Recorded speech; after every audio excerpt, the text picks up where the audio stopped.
I never used to lock my door twice. I grew up in a small town where people waved at strangers and left their cars running in driveways.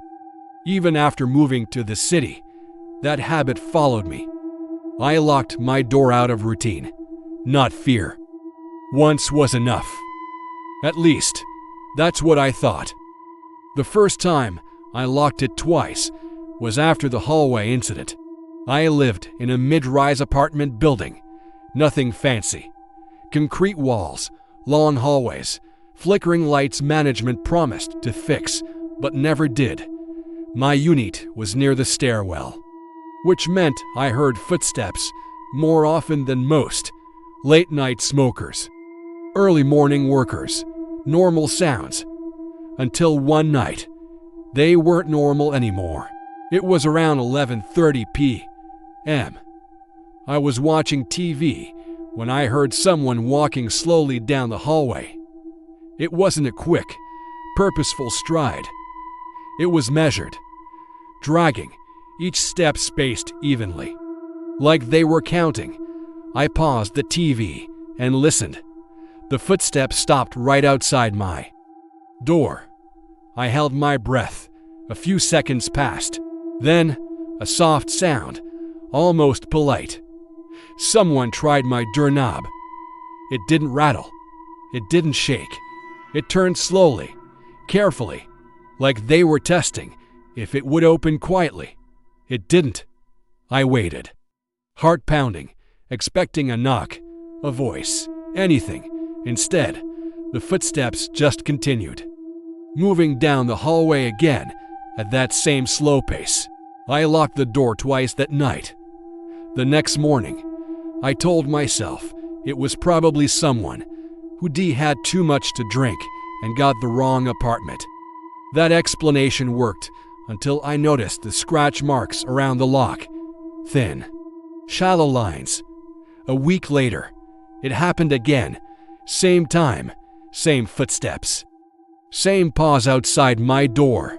This time, I stood silently on the other side, phone in hand, debating whether to call someone. The doorknob turned again, just slightly, then stopped. Then came a whisper. Not this one. The footsteps moved on. I didn't sleep that night. After that, I paid more attention. I double-checked locks. I looked through the peephole before opening my door. Even during the day, I started noticing things I hadn't before. The security camera in the lobby sometimes pointed at the ceiling. The stairwell light stayed on all night. Once, I found muddy footprints leading from the stairwell, stopping inches from my door before turning around. I reported it to building management. They said no one else had complained. That answer stopped making sense when my neighbor, Karen, disappeared. We only ever nodded in passing, but one morning, her door was ajar. I called out, but there was no answer. The superintendent said she'd moved out suddenly, left most of her things. No notice. That night, the footsteps came again. They stopped outside her apartment first.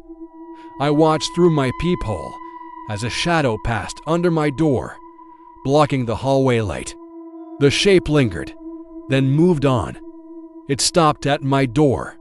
The doorknob turned, this time pressing against the lock with steady pressure.